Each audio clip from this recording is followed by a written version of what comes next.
통상적으로 중국은 중국의 이익에 반한다 이런 생각이 들 때 꺼내드는 카드가 바로 이 경제 보복입니다. 그런데 문제는 자신들보다 약하다고 생각하는 나라에만 적용한다는 점입니다. 김주환 기자가 보도합니다. 중국 시진핑 정부는 지난 1949년 중국 건국 이후 처음으로 대외 정책 가운데 주변 외교라는 말을 만들었습니다.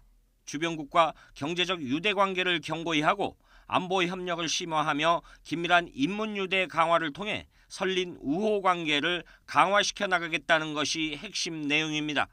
그러나 사드 배치에 강하게 반발하면서 주변 외교 정책도 무색해지고 있습니다. 황구시보 등 일부 관영 매체는 중국 소비자들은 시장의 힘을 통해 한국을 벌함으로써 교훈을 줘야 한다며 불매 운동을 부추기고 있습니다. 在中国进行一个经营养完，赚取我们中国人的钱嘛。但是我觉得他这么做的话，还是不对的。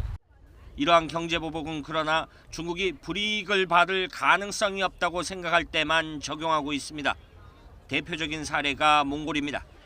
중국은 지난해 11월 몽골이 티베트의 정신적 지도자 달라이라마의 방문을 허용하자 차관 중단 등의 경제 보복에 나서 몽골의 백기 투항을 받아냈습니다.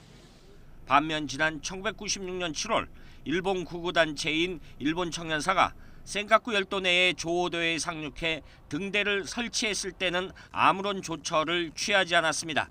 당시 일본은 미국과의 방위협력 지침 개정을 앞둔 시기였습니다. 이렇듯 중국은 경제나 외교적 이익이 있다고 판단할 때는 경제보복 등 주변국의 제재를 가하지 않았습니다. 지난 2013년 2월 시진핑 정부 출범을 앞두고 북한이 3차 핵실험을 단행하자 막무가내로 행동한다는 의미의 만불강리라는 표현을 사용하며 북한을 비난한 적이 있습니다. 하지만 지금 중국은 주변 외교와는 어긋나는 만불강리적인 행동을 서슴지 않고 있다는 비판이 제기되고 있습니다. YTN 김주환입니다.